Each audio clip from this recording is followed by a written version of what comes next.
Welcome to the MoxStars podcast. I am one of your hosts, Menace, and I'm here with the infamous, the wonderful Flash. You have, you're well known. You know? Heard it. Yeah. There's infamy. I can't tell. You know, I watched Fairly Odd Parents when I was a kid. I can't tell if infamy is like a bad thing or it's a good thing, and so sometimes I'm confused. I'm not familiar with Fairly Odd Parents. Oh, there's an episode where there's like the Hall of Fame, and then there's the Hall of Infamy, and so when I say infamous, like is that must be a bad thing. Gotcha. I'm not sure. The famous Flash, everybody. This is the MoxStars podcast, the #1 podcast on the internet for Magic the Gathering, and Dr. Pepper, the sweet 23 crisp flavors of Dr. P. As you can see on the YouTubes, we're at 219 subscribers. Last week's episode, we celebrated us eclipsing 200 subscribers, and it seems like it's snowballing out of control. We're at 219 now. Clap, clap, clap, clap, clap, clap. That is a bigger number than the previous number. It is indeed a bigger number. And guess what I learned how to do over the last week? I didn't know you could. Math is the thing, but you can also tag the keywords in YouTube, and it's a hidden feature, but you can do that. So now, hopefully, our videos will be rising the algorithm because now I control the algae rhythm. Don Cheadle hacked into the mainframe. Yeah, I did. In this scenario, we are LeBron James or LeBron James's fictional son. Yes. And not his real son who is playing for the Lakers. His fictional one from the film Space Jam 2. Is that his... They couldn't. No, I'm pretty. I'm pretty sure he had a fictional family in Space Jam. Yeah. Even though he's like a public figure, and we know who his family is. We know who his kids are. Yeah. Which, you know what? That is probably the most authentic like '90s vibe of Space Jam 2 is just like the idea that actual reality is irrelevant. Just hey. Oh no, this is LeBron James in an alternate universe. Don't worry about it. You're not even thinking about it. You're going with it. Michael Jordan had the gall to put his real family on the line in the original Space Jam. Did he? That was his. I think it was his real family. I don't know. No, he won that family in a dirty bet. He went on The Price is Right and he won them fair and square. Yeah. Yeah, no, this is apparently we're now turning into a podcast about Space Jam. Not a bad thing. Maybe we could expand on that, like a subplot to the show, and put that as an additional tier on our Patreon. That'd be a good place to start. See if that's what the people want. We could expand. I know we could. Apparently, the Iron Giant appeared in Space Jam 2. I mean, lots of things appeared in Space Jam 2. Lots of IP. Yeah, WB. You know, honestly, there we go. That's the Magic the Gathering connection. Just a bunch of IP thrown into the pot together, regardless of whether or not it makes sense. An Iron Giant Secret Lair with the, like some flavor text that says, "You stay, I go, no following." Like, oh, chills. Yeah. Just like, yeah. Good stuff. Talk about Secret Lairs. We will be in a second. But before we do that, if you want to get on and support the show like 219 other people and also 1,400 people who download this podcast every single month, you can find us on YouTube where you can like, subscribe, and ring that bell for more notifications. Apparently, Algae Rhythm really likes when you hit that thumbs up. So let's be doing that a whole bunch. And then you can also find us on all major podcasting platforms where you can leave us a 5-star review, make us look super duper cool. And you can support us directly via Patreon, where you can become an official Pepperhead for $3 a month. You get a free entry into each of our bi-weekly giveaways. You also get access to very secret channels on our Discord server. And you can also become a cherry vanilla Pepperhead for $5 a month. And that gets you... infamous cherry vanilla Pepperhead. The infamy involved with becoming a cherry vanilla Pepperhead like Will Rule, K Mr. K, UWP Court, D-Mun82, Tommy Cypher, Jacob Hibbard, Reven Lift, and Kyle Johnson. Thank you all for your support. We hope to keep the ball rolling. Right now, we're setting a couple milestones with our Patreon. We're at 44 a month right now. We break even at 50. So help us get to 50. 150 a month will get us to the ability to start doing live tournament coverage. Once we hit that mark, we'll be able to step away from our day jobs on Saturdays to be able to come and do live tournament coverage. So help us get there. Spread the word. The MoxStars podcast is on the rise. You also get 2 free entries into every bi-weekly giveaway by becoming a cherry vanilla Pepperhead. And this week's giveaway, I have finished the list for Baylen the Haymaker. I will be proxying up and printing this list of Baylen and sending it out to this week's winner, which will be determined at the end of the show. If you don't like the deck list, you do get a free deck box, stickers, and set of crispy new sleeves with this giveaway. So still some value to be had if you're not quite into this, but it is a Menace built deck. So you're going to get a exclusive insight into what it is to be a Menace. All right. We're talking about Secret Lairs, about how cool some Secret Lairs would be. Well, let's talk about the Secret Lairs that are. Because this past week, there was another announcement for Secret Lairs on the cancerous site known as IGN.com. We have some new D&D Secret Lair drops, and the first one, including Fell the Mighty, Faithless Looting, Ponder, Goldspan Dragon, and Reality Shift, and Monster Manual, and Asarak the Arclich. This is if this is something you're interested in, I wish you luck. I wish you a whole lot of luck in getting any of these when you get in line on the Secret Lair website when these go live. It's just sort of like, it's just the system that works for them. That's how they get their sales. I hate Secret Lairs. I used to love them. I used to be a really big fan of like some of the unique artworks, print to order, but then they started dropping in quality. Card selection was awful. This is another drop.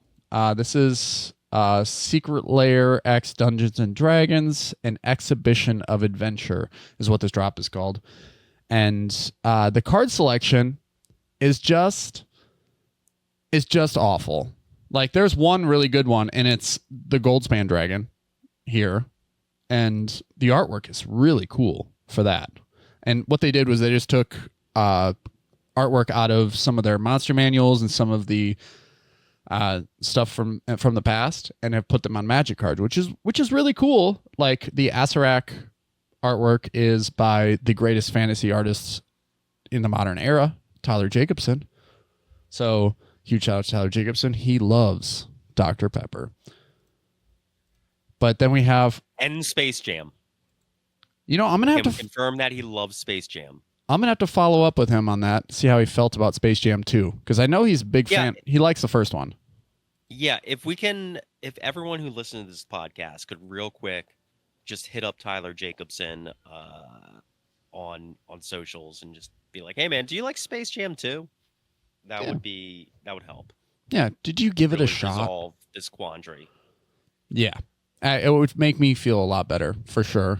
Just knowing. Yeah, because otherwise, next time I'm going to see him is probably MagicCon Vegas. And I'm going to bring him a Dr. Pepper, for sure. But I'd like to know if I can... And a DVD of Space Jam 2. That's what I want to know, is do I pack a DVD with me? Or, like if he doesn't like Space Jam 2, can I go get a VHS of Space Jam 1? Just things I need to know. Well, I know for like as long as you pay his signing fee, Tyler Jacobson will sign a VHS of Space Jam 1. That's good to know. Yeah, maybe he'll sign a can of Dr. Pepper for me. Signing fee, be damned. He might do that one for free. But anyway, this Secret Lair, pretty much worthless. I know Asarak is a combo piece, and you can do some pretty cool things with that.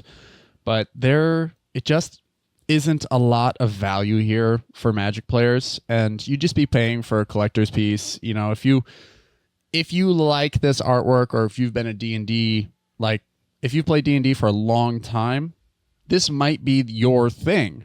I just don't think this has a lot of widespread appeal, and who knows? I don't know. The Ponder is a cool artwork. Yeah, I'm not a big fan. Also, IGN sucks. All right, there's another Secret Lair, and Flash, thank you for making me aware of this one. Otherwise, I wouldn't be able to see the split shirt on this Astarion the Decadent card. But they even they got a split shirt, looking real infamous here in this picture. But there's an entire Astarion's Thirst drop here via Polygon. We have Astarion the Decadent. We have Exquisite Blood, Sanguine Bond. So in this singular drop, you are going to get the combo. The combo of Exquisite Blood and Sanguine Bond. So as soon as you gain life, you are going to create a cycle that drains your opponents. You're going to gain infinite life and drain them of all of their life. It's just two very provocative images here. I don't know how to feel quite about it. I'm nervous now. Anguished Unmaking is another card. Mortify is the last card in the set. So that's funny. They put Mortify and Anguished Unmaking right next to each other, but one is just clearly better than the other. I don't know. If you're a big Astarion fan, here it is. Another sort of awful Secret Lair drop right here in our faces. Is this part of like a super drop with other like D&D stuff they just haven't announced yet? Exactly. I think this is something we're going to see more of, if not later today. And then probably by the time this episode drops on Friday, there will be, one or two more drops that people will be able to further develop opinions on. Gotcha. Anyway, today, now that we've talked about the shitty Secret Lairs, we are continuing our cEDH breakdown mission to do all of the decks and all of cEDH ever to exist, ever. So today... Every single possible commander. Everyone. And this is your weekly Nadu update. Nadu is now number 9 in the last year in tournament conversions. 9 Yeah, Nadu. All right. Now that your weekly Nadu update is over, this week we're talking about an elegant commander. One that truly enchants the soul. One that we are very much interested at announcement. And, this might not be a top 10 commander, but this has legs. We're talking about Ellivere of the Wild Court. Today's breakdown is basically going to give you a good idea of what it takes to win games in Selesnya stacks. Flash, I know that when Ellivere came out, this is a card that, and finally a commander for Selesnya that actually says draw a card on it. So huge ups right away. For 2, a green and a white, you get a legendary creature, Human Knight. This is from the Wilds of Eldraine commander precon. Whenever Ellivere of the Wild Court enters the battlefield or attacks, create a Virtuous Roll token attached to another target creature you control.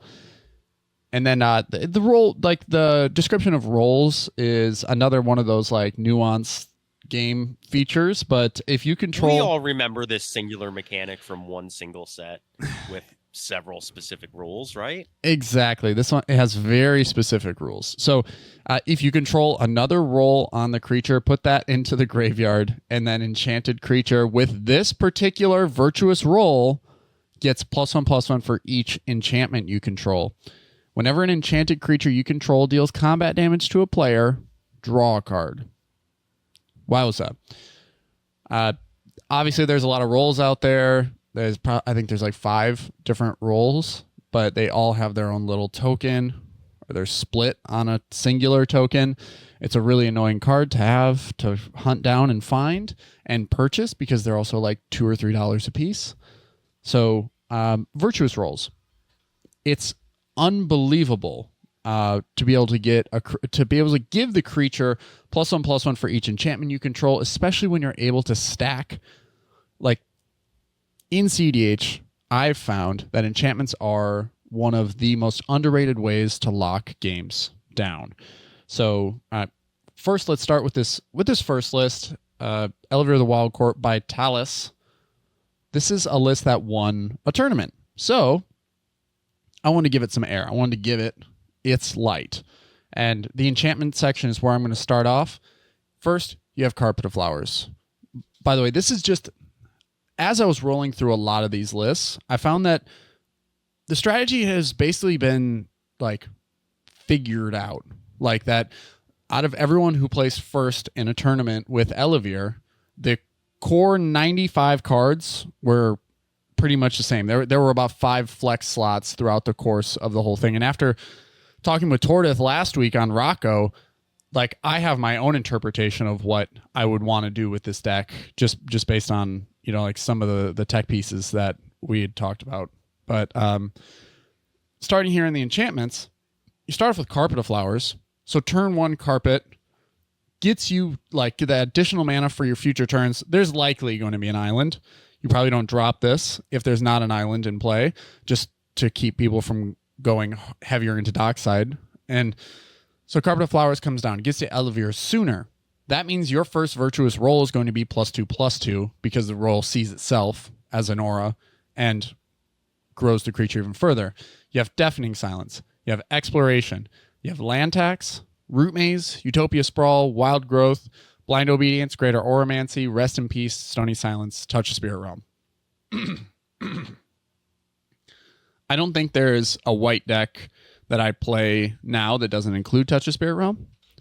And we've talked about... Yeah, I mean, Channel is such an OP ability. Like, obviously on the lands where they're on, you know, where there's 0 downside to having a Boseiju or an Otawaru, or even sometimes a Takanuma or an Ijango Castle, and almost never the red one. Like there are no downside, you know, lands that they get around a lot of stacks pieces. And then even Touch the Spirit Realm is super good, as well as Moonsnare Prototype. And like Temple Gates of Madara, which is pseudo channel, is also just like it's just such a good ability. It like slots in like it interacts in such a specific way that gets around a lot of problems that you're going to face in cEDH.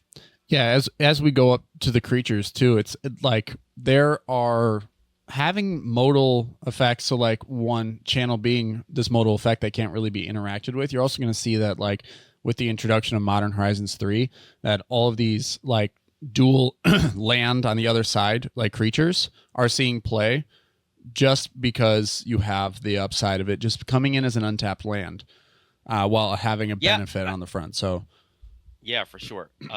Same deal, Sink into Stupor. You see that in a lot of blue decks. Right, because it's not a dead draw if you pick it up. It has utility, but then also it's a land that, I mean, what is it, a 3-mana counter spell, right?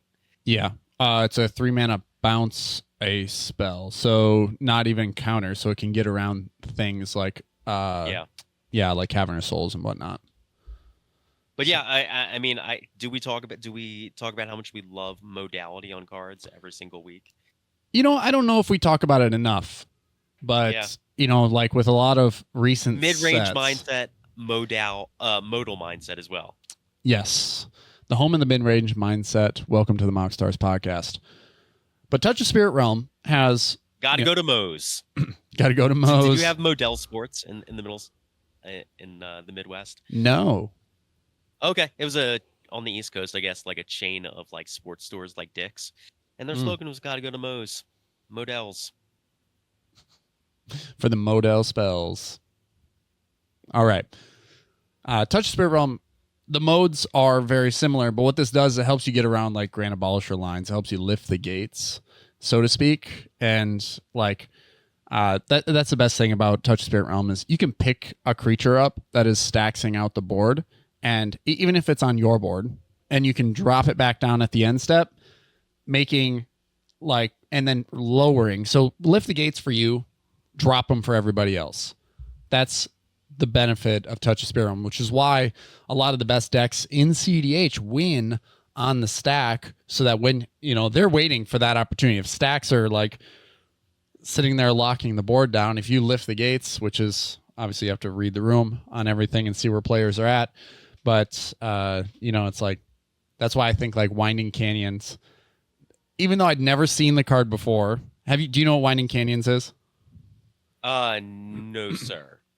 It's a land from a long time ago, but it is a colorless land that says you can pay 2 tap, and then creature spells you cast this turn have flash.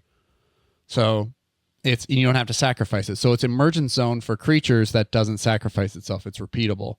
So that would be one of the first upgrades I would put in this deck, is the ability to have instant speed like creatures. And that's where like Yeva, even having Yeva in the list, and I know there's a few like combos around Yeva that you could work with on Ellivere, but mostly Ellivere wants a smash face, and it starts with the enchantments. It starts with how many can you land early on to build every single virtuous roll that comes into play. But like Deafening Silence helps you out, exploration, and I've seen a couple lists on burgeoning, but the land count is 31. I don't know if you need to go that high all of the time. Like, I think I'm pretty solid and pretty comfortable at 28. In that Baylen list, I stuck at 28. I could probably go to 29, but that's why they're playing things like exploration, or some lists are playing burgeoning. This one is playing land tax. So I don't know if you're playing like these land benefit cards, if they're really going to benefit you past the first trigger. I get that land tax is essentially, like draw 3, put that in like quotes, like draw 3, you get 3 basic lands out of your library. It's okay. It's not as strong as it used to be. Are you thinning the deck a little? Yeah. But I think maybe this deck wants this, right? Because it's built around, it doesn't, green-white doesn't have huge density of great cEDH cards, and so you're working with a draw effect and just trying to like just have enough stacks pieces and enough like marginally good cards to win the game. Yeah, so you do need to thin out the deck, right? And make sure every time you're drawing off Ellivere, it's a quality card. Yeah, that's a great point, because you are increasing like card. That I think is like the best point to be made, right? Is that density, like quality density of cards isn't quite here in these colors. Where in like 4-color blue farm, like the density of card quality is insane. Every single card you pick up is important. So I guess with land tax, like that I don't know, when you're drawing cards in like blue farm and every card's great, like when you hit a land, it's usually kind of a bummer, and those are your bummer like draws. Where I feel like in Ellivere, like you have it's lands are a bummer to draw, and like the wrong stacks piece is a bummer to draw, and like there's lots of stuff. Mana dorks are a bummer to draw, right? Like once you're into the game, and so like you want to make sure you're at least eliminating those like bummer land draws out of it, and like increasing the density of what you can get. Yeah, and like I guess it comes down to like 100 cards is never enough. It feels like whenever you're building a deck, you'd love to include probably 10 more cards into every cEDH list that you could ever build. But it's, that is the limitation that we have. Even cards like Root Maze, like as we go further into the stax element of this deck, artifacts and lands come into play tapped. Like this is meant to punish the most common lines of strategy, which are artifact based. It's the easiest way to generate mana, and they're clearly on Null Rod, they're on Collector Oof, and they're on Stony Silence. So Root Maze is just that early game, comes into play, slows the whole game down, gives Ellivere a chance. And that's all you're looking for with this deck, is a window of opportunity. And the more, I think, artifact hate you put down, so like Manglehorn as well, the more your opponents have to answer those things, unless, the game goes late enough where they can pop off a Psych Rift, which is your worst nightmare in this deck. It's like every little hurdle you put in their way is just creating a larger window of opportunity for you to win the game and to succeed. So yeah, I mean, there's no comboing off. There's no like turbo element to this deck. Like you really just need to win through combat, right? Yeah, this is the first deck I think we've talked about in this entire cEDH breakdown ever since we started doing this, that this one's full focus is win through combat.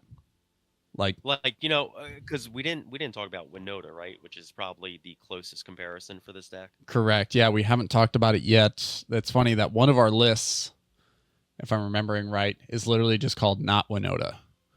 Yeah. And it's Winota. This is like the whole thing that I think we see with like phases and tendencies with decks as they come onto the scene and eventually work their way out of rotation, is that they become figured out, in that like I would see Winota at a table and know exactly how I have to approach a situation, just because every Winota list was essentially the same. Like Blade Historian and like the creatures were all figured out. Like they were the best creatures in those colors. There wasn't any flexibility, and the stack pieces were all the same. So like Ellivere is still one of those decks that has enough flexibility, it has enough going on that people want, even if they know how to answer a lot of the things that Ellivere presents, they have a hard time doing it. Because what I think stacks pieces are more in line with counterspells than a lot of people might presume. I know counterspells interact with things on the stack, but stacks pieces are interacting with those things at all times in a static sense. So that's where I see their value.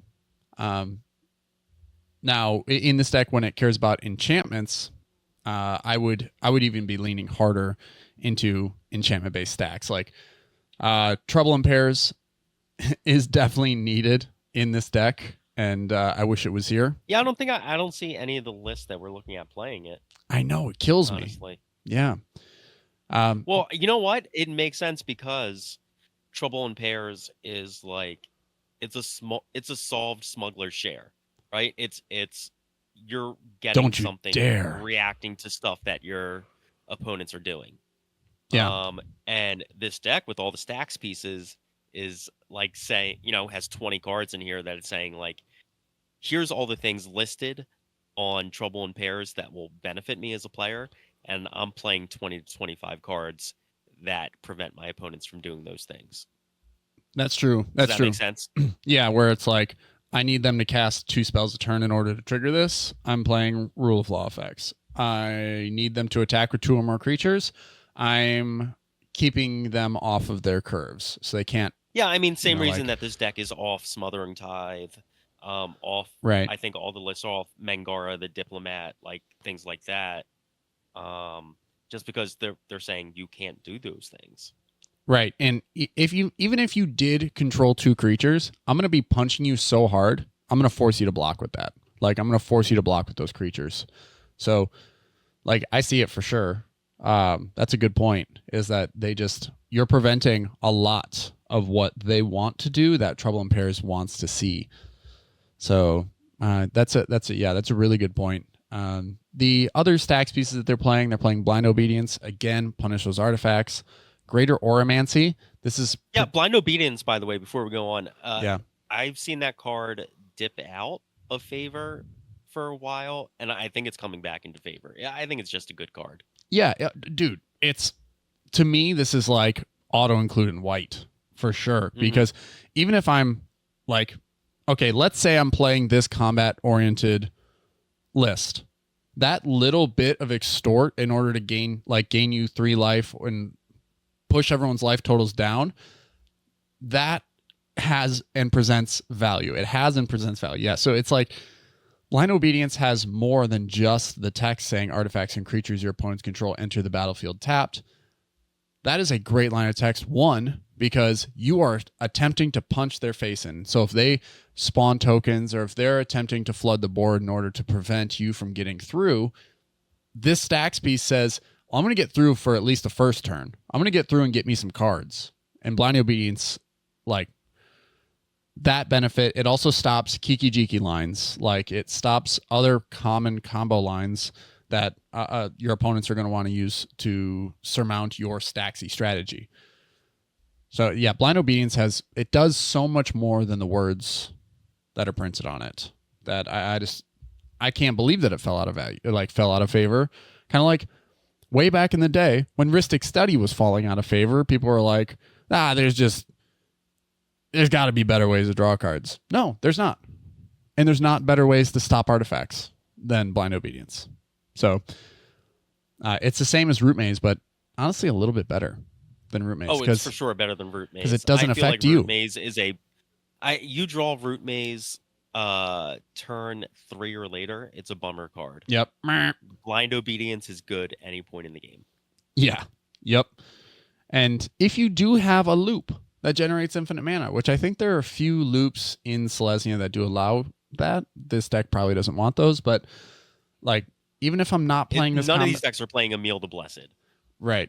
If I'm playing any non-combat oriented Naya like combos, like let's say Zakama, for instance, Blind Obedience is something that's holding the game together for me to give me an opportunity. And then once I combo off with whatever, even if it's a Dockside loop, I have to cast Dockside over and over again. And I'm generating net positive mana. Extort just wins me the game. So that is also the upside in combo decks with Blind Obedience. I just think that it has so much more. There's so much more to it. Anyway, thank you for forcing us to stop and recognize the beauty in this card. Like, it's underrated still.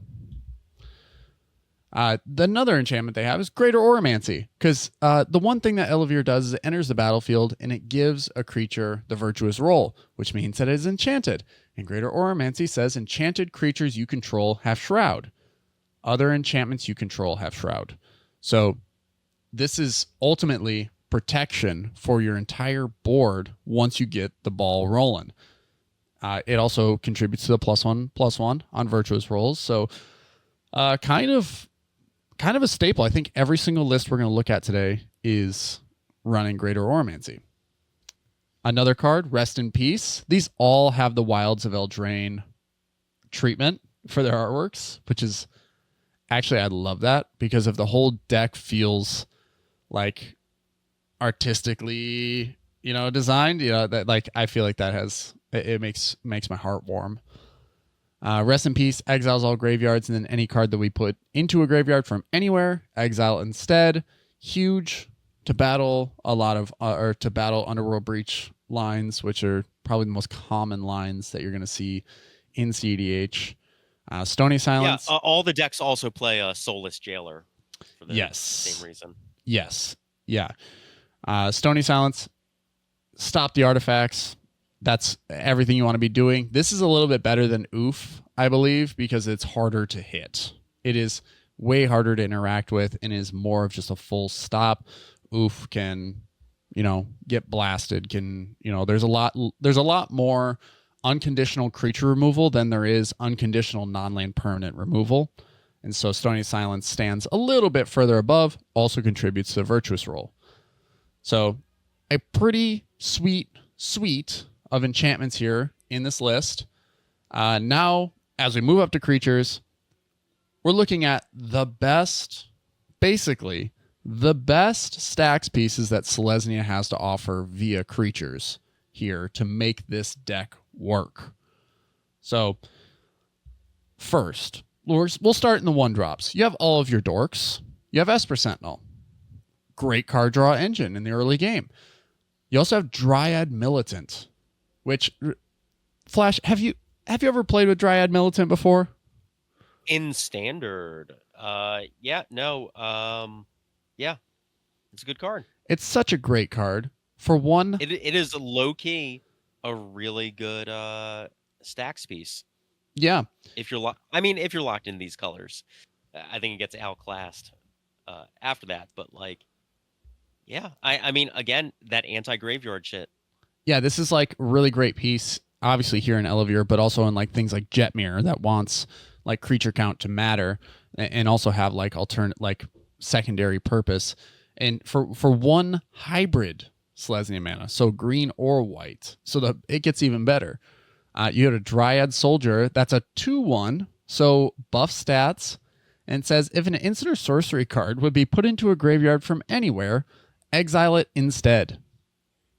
Yeah, the graveyard hate is freaking real. So if you're running into like the problem that your opponents are winning through cycles of casting instants or sorceries, Dryad Militant is the card you're looking for.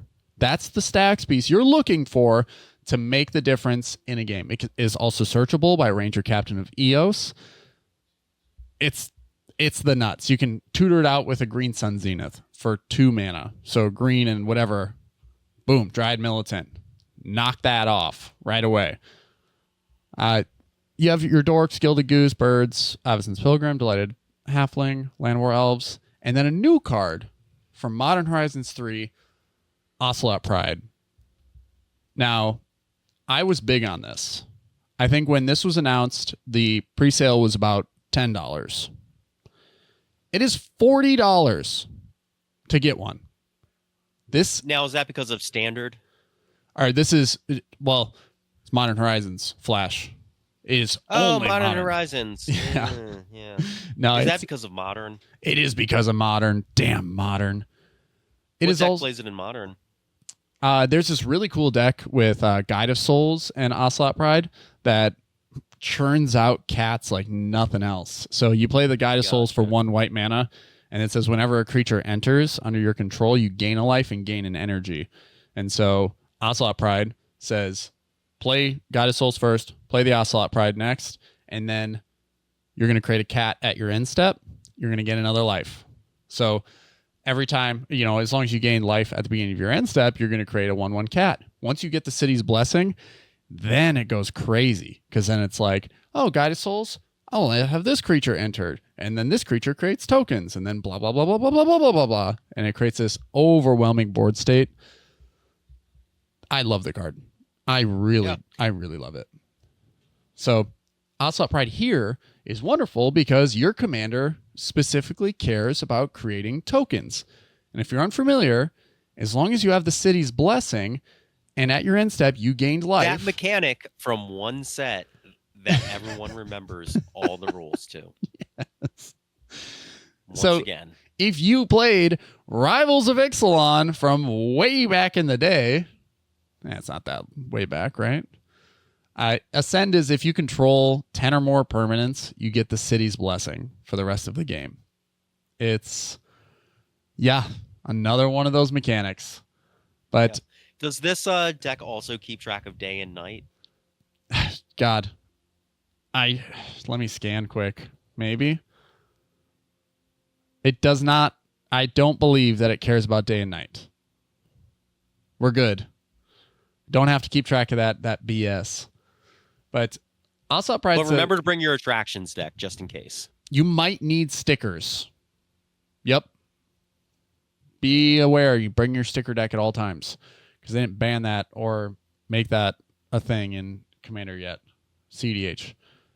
Ocelot Pride is also first strike with lifelink. So if you're able to get this out early and swing and punch somebody, like a lot of people do with Ragavan, right? So Ragavan comes down, and you're often be able to go full turn cycle and then punch somebody, get a card, get a treasure. Ocelot Pride, basically the white's version of Ragavan, because you can swing, get that 1 life off the lifelink, and then create a 1/1 cat. Then if you have the City's Blessing at the beginning of your end step, for each token you control that entered the battlefield this turn, create a token that's a copy of it. So Ellivere specifically cares about creating virtuous roll tokens. So it's a token. It's an aura. It's a token. Woo! It's great. You only have 1 aura on a creature, or 1 roll on a creature at a time. So Ocelot's Pride's ceiling is a little bit capped, but as long as Ellivere attack this turn, you're going to create 1, probably putting it on the Ocelot Pride. You have the City's Blessing. You're going to create a cat, and then you're going to create another virtuous roll token, probably putting it on the cat that you just created, or put it on Ellivere. So the one thing that Ellivere has as a weakness is it can't target itself. So Greater Auramancy gets a little bit more difficult to use, since you have to find a different way in order to enchant Ellivere. Since there weren't any auras in the enchantment package, you have to sort of get creative with it. And so Ocelot Pride has the upside of, 1, creating additional creatures for you to enchant, but then also giving you the option to enchant Ellivere, giving it protection from Greater Auramancy. So what a card for 1 mana. This thing rocks. We also have Serra Ascendant. We have Weathered Wayfarer, which is just one of the best cards in white for you to go ahead. Serra Sanctum thrives in this deck. If you need mana, Weathered Wayfarer is going to go get Serra Sanctum, and it's going to make you real happy for the rest of the game. Yeah, I mean, Serra Sanctum and Gaia's Cradle both go off in this deck. Yeah, go crazy. Archivist of Ogma for card draw. We have Collector Oof here. Destiny Spinner contributes to the enchantment count, also makes creature and enchantment spells you control uncounterable, has even more text that turns a land you control into an XX elemental with trample and haste, where X is the number of enchantments you control. That can literally be the thing that ends the game, that helps you get over the top. You didn't draw a creature, but you control Destiny Spinner. Wow, Destiny Spinner is going to give you a creature that you can then enchant with Ellivere and probably punch through for like 15 damage. That thing's crazy. Doorkeeper Thrall. Artifacts and creatures entering the battlefield don't cause abilities to trigger. Now, this was one ability I was like, man, do you really want to be shutting off like one of the things that Ellivere does? Like enter the battlefield, create a virtuous roll? But then if you're keeping your opponents from using Dockside, using ETB effects like Gilded Drake to take Ellivere away from you, like, absolutely. Yes. Sacrificing the 1 ETB you get off of Ellivere because Ellivere can still give you auras by attacking, like, yeah, that's fine. That's fine. Doorkeeper Thrall is amazing here because it also a 1/2 with flying. So it can get through with Ellivere to draw you cards as well. So a great addition here from Murders at Karlov Manor. Draneth, Kataki, War's Wage, a completely underrated stacks piece, in my opinion. I think this deserves to go into way more decks, but all artifacts have, at the beginning of your upkeep, sacrifice this artifact unless you pay 1 mana. So a different sort of Ristic study here, because you're going to ask your opponents if they want to pay 1 to keep their treasures. They're going to have to pay 1 to keep their mana crypt. They're going to have to pay 1 to keep their 1 ring. So, Kataki, wow. This is a card that hasn't seen a reprint in such a long time, but this is a stacks piece that I think is absolutely underrated, especially when like you're on Oof, you're on Null Rod, you're on all these things. So, love the card a whole lot. Sanctum Weaver goes... Manglehorn as well. We might as well just mention that now. Yes. Manglehorn is a card not being run in this list. Sad. Oh, really? I think it's in some of the other lists. Yeah. It should be. I think it should be in this list. The ability just to also enter and kill an artifact is just like pure upside. Other stacks pieces, we're looking at Soulless Jailer, like we talked about earlier. Permanent cards in graveyards can't enter the battlefield. Players can't cast non-creature spells from graveyards or exile. Beautiful. Archon of Emeria, Rule of Law, and non-basic lands your opponents control enter the battlefield tapped. Aven Mind Sensor keeps your opponents from searching their library. Endurance keeps the game going when you don't have the Soulless Jailer, or you don't have, like one of your stacks pieces down, or someone Cyclonic Rifts you. Like, the Endurance can be the thing that keeps the game together when things are looking bleak. Ellivere Spirit Guide for that one little mana to help get Ellivere out early. Eidolon of Rhetoric contributes to the count. Calyx helps you create additional rolls. It also helps you create additional copies of enchantments that you already control. Beautiful card. Help you create multiple Sanctum Weavers. There's another, so the actual face commander the secondary commander for this precon is actually in this list. It's Gilwain, Casting Director. For 1, a green and a white, you get a legendary human bard that whenever it or another non-token creature enters the battlefield under your control, you get to choose to put a particular roll on it, from Royal Roll, Sorcerer Roll, or Monster Roll. And there's no descriptions for what any of those rolls mean on the card. So those are a mystery to us. We will never know. I'm just kidding. Royal Roll is Ward 1 and some other, and +1/+1. Sorcerer Roll is +1/+1 when it attacks, you scry 1. Monster Roll is +1/+1 and trample. There you go. Why do I know those things? Because I'm the podcaster, y'all. What's up? Look at this. What? I done got game knowledge in this brain. All right. Kodama of the West Tree absolutely shines here. Modified creatures you control. If you didn't know what modified is, it's from that one set with that one mechanic that does things.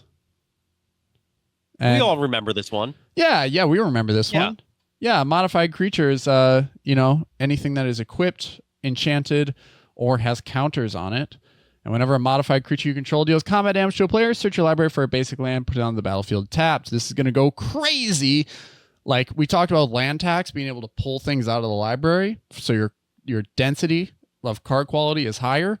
This, just layer the triggers in a way that's opportune for you. So you go grab all the lands, and then you draw all your cards from Ellivere. Boom. Optimized gameplay. We have Kutzil, Malamet Exemplar. This is basically a secondary version of Ellivere in the library. Your opponent's, 1, can't cast spells during your turn. Notice that this deck is not on Grand Abolisher. It is on Kutzil. It basically does the same thing. But whenever one or more creatures you control with power greater than its base power deals combat damage to a player, draw a card. So basically the same text as Ellivere, even though Ellivere says enchanted creatures. Kutzil is going to draw you 2 cards, or basically it's going to draw you a card. So netting 2 cards, hopefully, if they're both on the battlefield. Awesome. Great stuff. Big upside. Ranger Captain of Eos keeps the game together. Another staple that I've seen in every single list is Halvar, God of Battle. Now, this is a mythic from Kaldheim, which I thought was going to do nothing forever. It's 2 and 2 white. Creatures you control that are enchanted or equipped have double strike. At the beginning of each combat, you may attach target aura or equipment attached to a creature you control to target creature you control. So this is one of those things where this creatively gets around the problem that Ellivere has with not being able to target itself, and then also gives those creatures double strike. Wah wah wee wah. I love this card now. I didn't know how it was going to be used or how it was going to be great, but now this one mythic from a set that is long forgotten in Kaldheim has relevance again. Absolutely lovely. Getting to the end of the creatures here, we have Yasharn. Keeps players from paying life or sacrificing non-land permanents to cast spells or activate abilities. This shuts off Force of Wills. This shuts off let's see. It shuts off mana confluence. It shuts down a few things that you wouldn't even really think about. It stops treasures. You can't use treasures with this thing. You can't cast Eldritch Evolution. You can't do things that you normally do with Yasharn on the battlefield. You have Sigarda, Font of Blessings. Other permanents you control have hexproof, and you may look at the top card of your library at any time. Cast Angels and Humans from among them.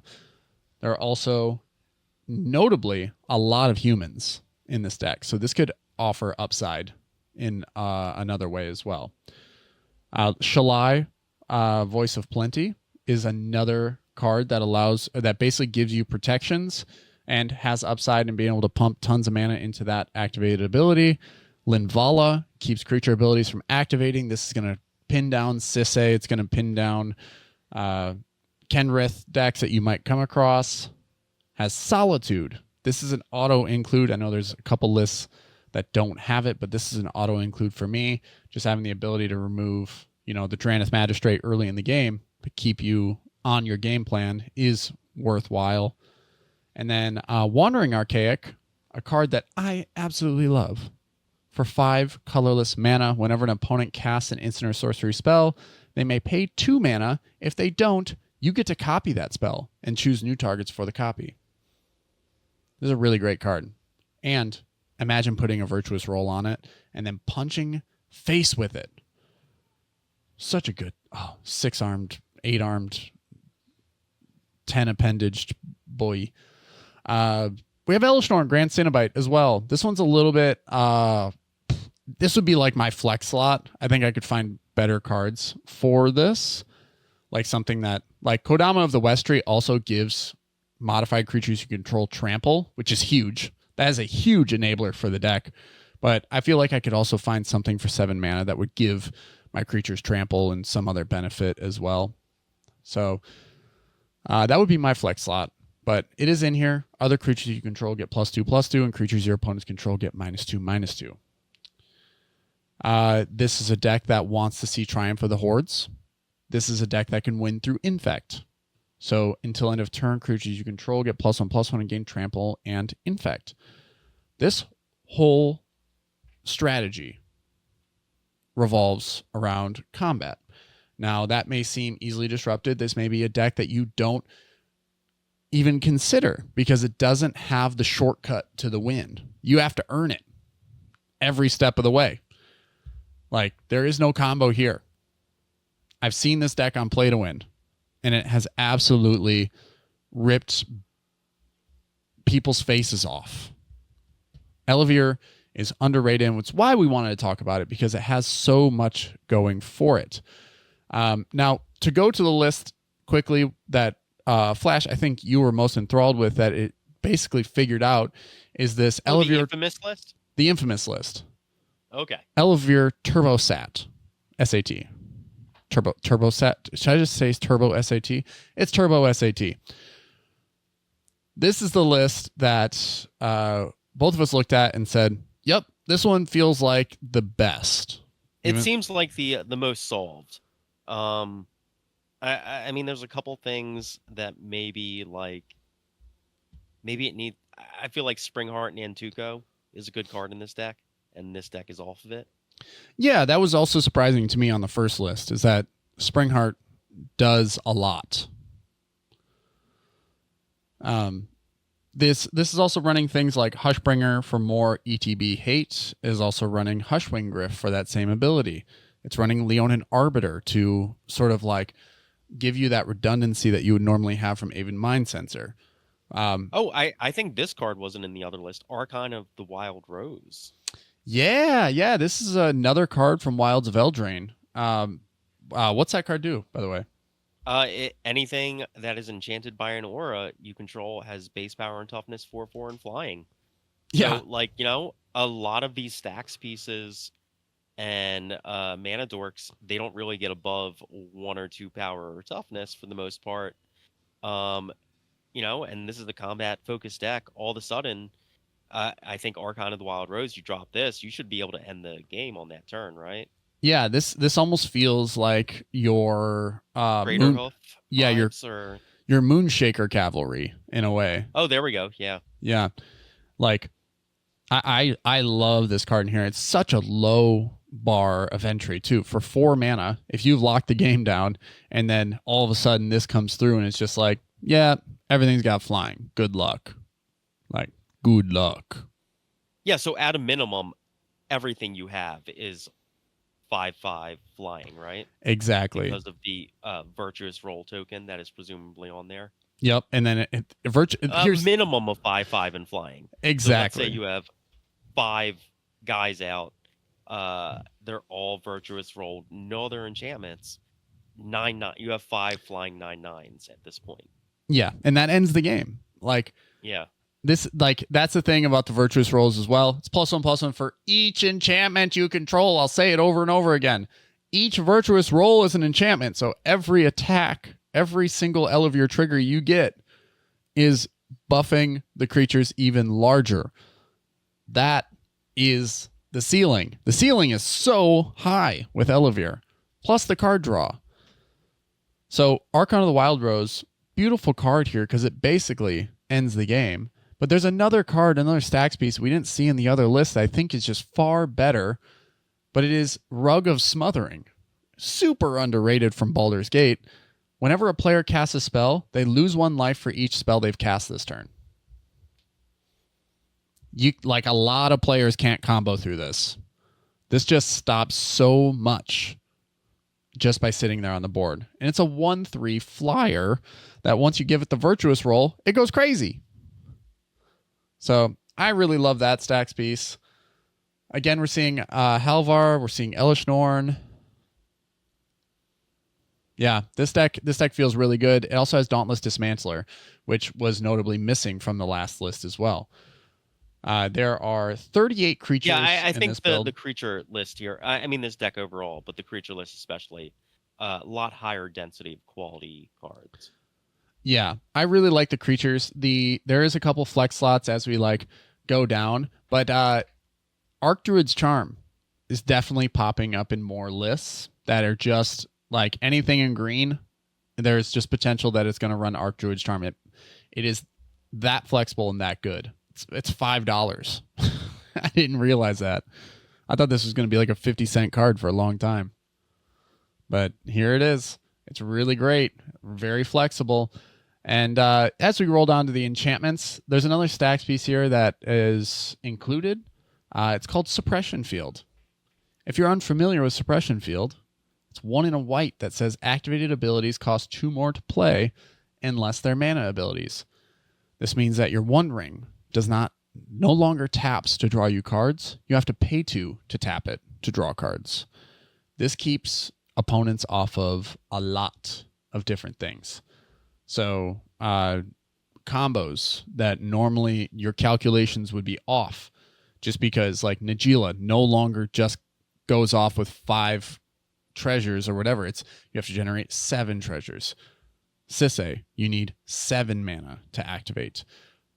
Kenrith, you need 7 mana to reanimate. Like, there are so many things that this like flexible 5-color piles, like most notably, pretty much all of them have an activated ability of some sort. Suppression Field is there to take care of those things. So I think a lot of these decks can probably, like this one is off of Utopia Sprawl, which is exactly the cut that I would make.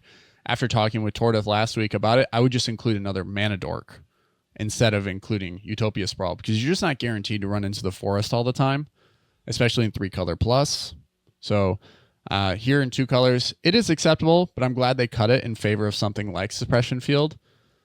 They're also playing Grasp of Fate for maximum efficiency here.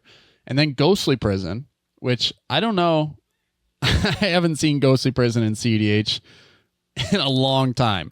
Yeah, I mean, it's curious to me because like you're already running like 40 creatures. I'm sure you don't care about being attacked in combat yourself that much.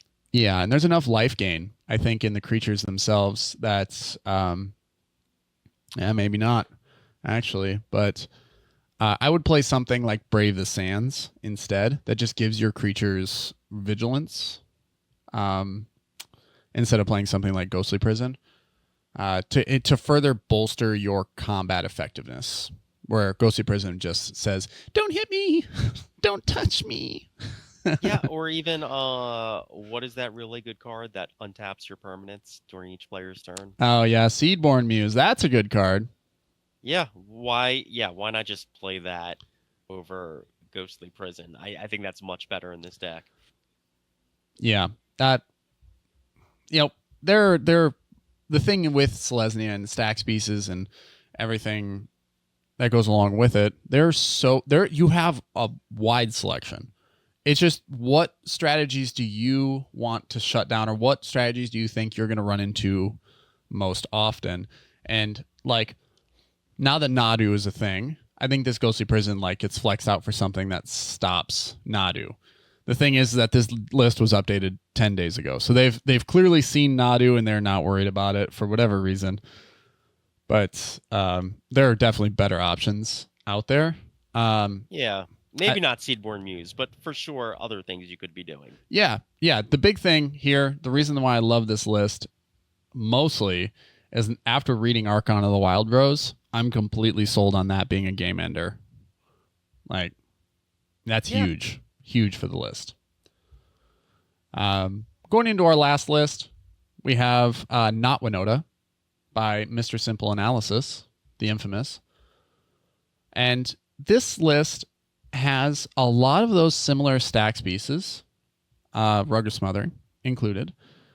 It also includes Witch Enchanter, another Modern Horizons 3 card that says when it enters the battlefield, destroy target artifact or enchantment an opponent controls. But it also has the modal land on the other side. So it can come in untapped for 3 life as a white source.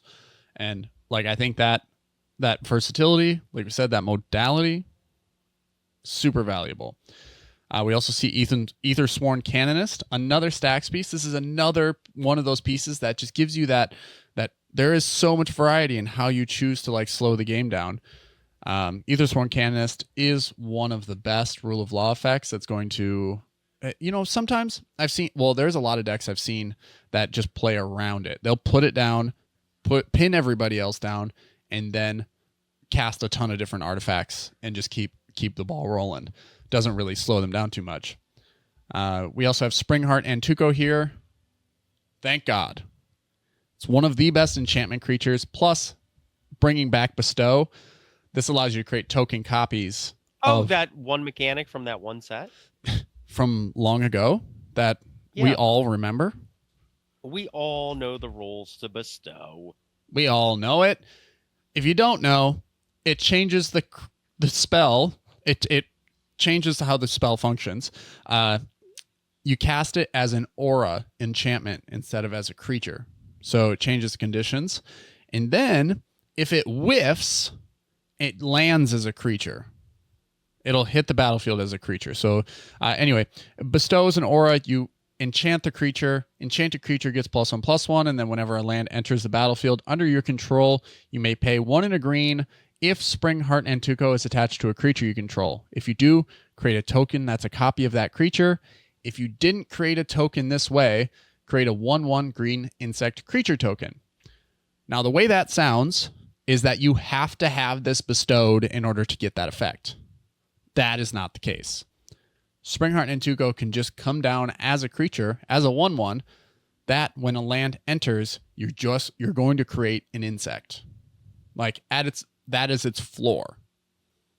That's how good it is. It is kind of like a lower, there's a lower ceiling or a lower bar of entry for basically what is Scoot Swarm, but with massive upside and being able to create token copies of certain things. So imagine bestowing your Aven Interrupter with this and putting a fetch land down. That's a free counter. Well, that's a 2-mana counter spell, baby. Fun. That is fun tech. Ooh, God, you love to see it. See this creative Menace Brain? You have the chance to win a deck built by this creative Menace Brain. Now, did a doctor diagnose you with creative Menace Brain? The Doctor of Pepper, yeah. Dr. Pepper did. Dr. Pepper did, yeah.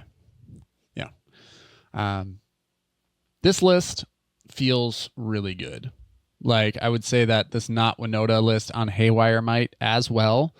So, super underrated card from Brothers War. Whenever Haywire Might dies, you gain 2 life. You can pay a green, sacrifice it, exile target non-creature artifact or non-creature enchantment. It's perfect removal for Heuristic Study, for One Ring, for other engines that your opponents might be using to get further out ahead of you. So I love Haywire Might. Super good. They are on Manglehorn. They're on Quetzal. There's also one Stax piece. I think they should find room for the Archon of the Wild Rose, but there's another Stax piece here at 6 mana. This is a card that way back in the day I know Jordan was super hot on.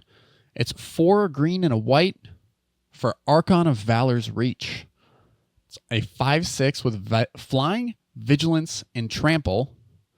And it has, as Archon of Valor's Reach enters the battlefield, choose artifact, enchantment, instant, sorcery, or planeswalker.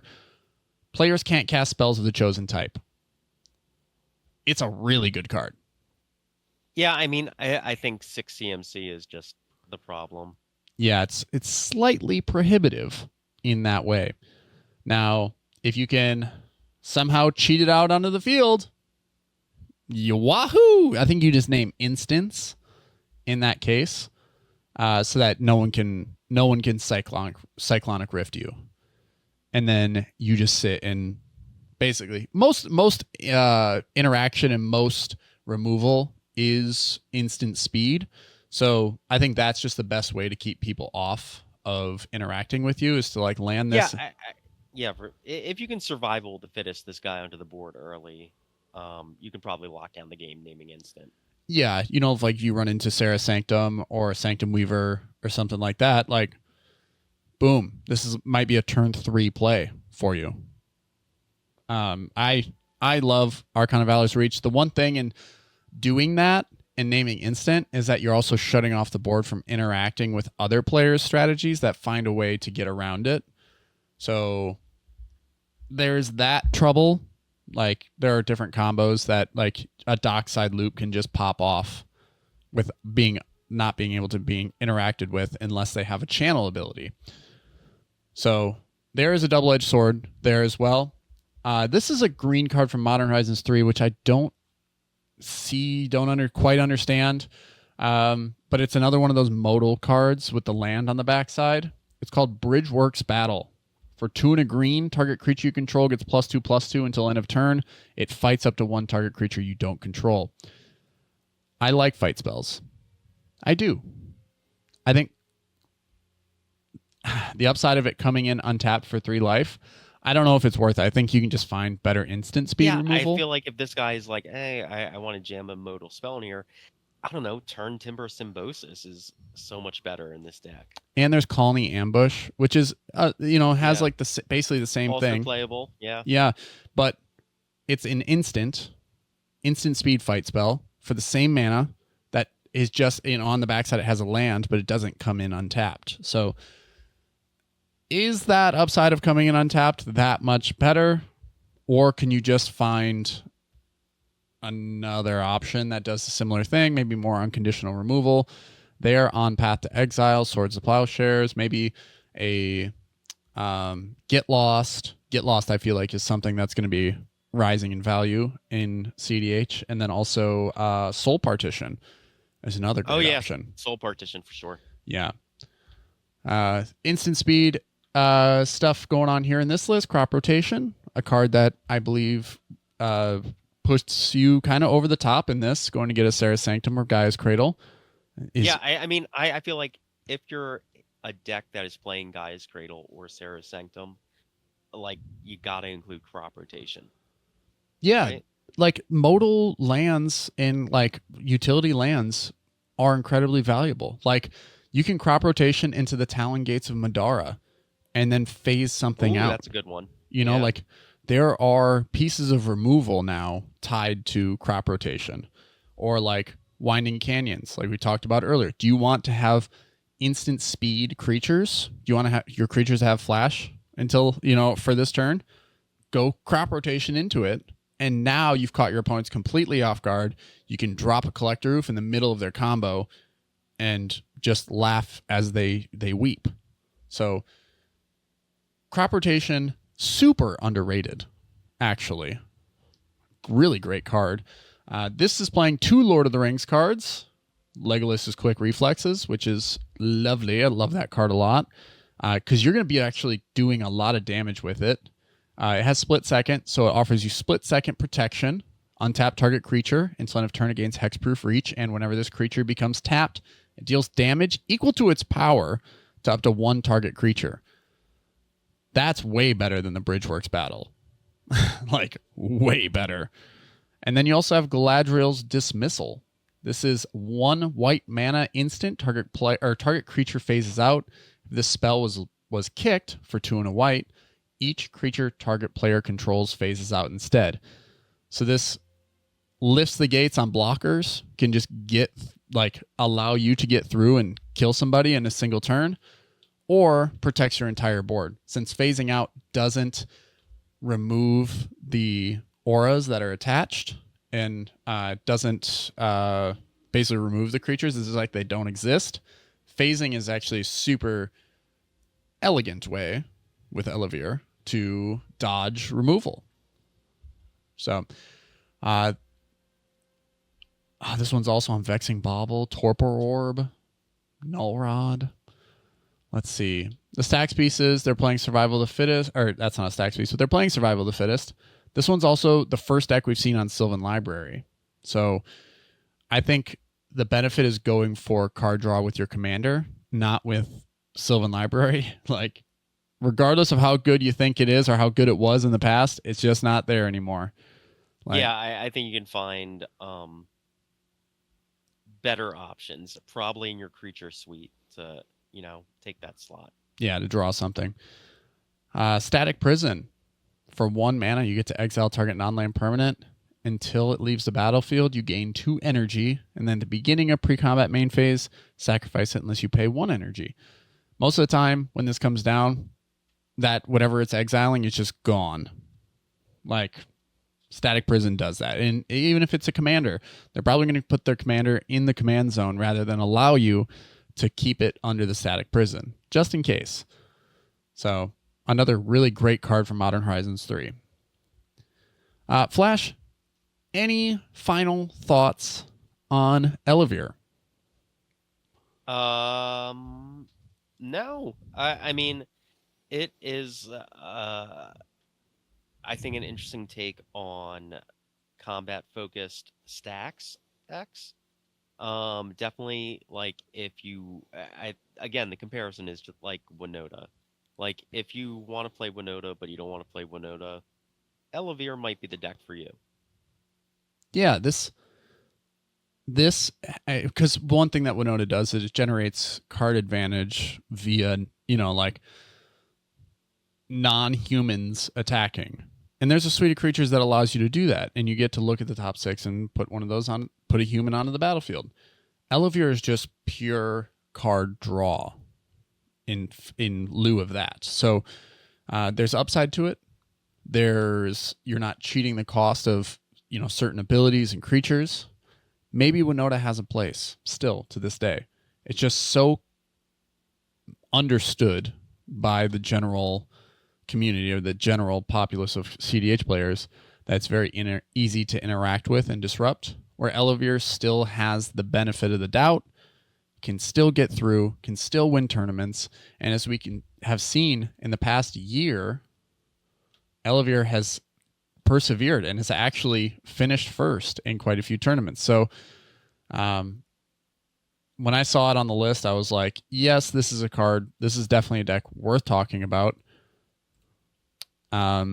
Looking at as the screen loads on YouTube, there are four first place finishes with the deck. And so, like, it has the potential. And if you just keep scrolling down, there are 23 top 4 finishes. So this is a deck that can convert, and it can get you to the final table and give you an opportunity to win a tournament. And that's where we believe it's underrated. Now, this deck does fold pretty hard to the mulligan. I think that the one thing that it struggles with is getting off to a good start against other decks that have also made it to the final table. Most of those decks are going to be faster. And so your first 7, your free second 7, if those cards do not allow you to put down and turn order, this deck also folds to turn order. It's almost luck based, but it's in a lot of decks, I think a lot of situations, it is RNG. It is luck based. Whatever your turn order is often the determining factor in a lot of games. But if you're going first as Ellivere and your first hand doesn't include a root maze, a blind obedience that you can put down on turn 1, if it doesn't include something that is a null rod, something that's going to slow the table down and give you a chance, you're doomed. Unfortunately, you can't take a slow hand with Ellivere. You have to get out the gates. You have to lock things down, and you have to tempo out your opponents if you're going to have any shot at winning. So that's the deck's weakness. You have to be a great situational player. You have to use politics to your advantage. You have to find a way to set the tempo of the game. If you can do that, you can be successful. Those are my tips with Ellivere.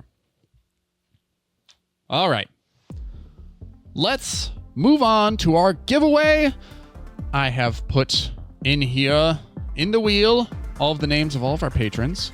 One of these lucky patrons is going to win a proxy version of my deck called Breeding Like Rabbits, which is a Baylen the Haymaker token creation deck that focuses on comboing out through stacks. So let's go ahead, shuffle 3 times, 2 and 3, and spin the wheel.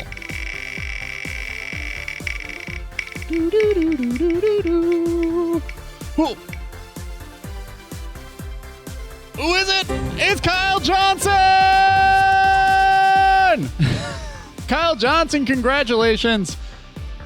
You are our newest patron and our newest winner. Congratulations on receiving a crispy new deck box, some MoxStars flair with stickers and some tokens to go along with the deck, and the proxied Baylen the Haymaker cEDH deck built by Menace himself. So congratulations, Kyle Johnson, and thank you all of our supporters out there for participating.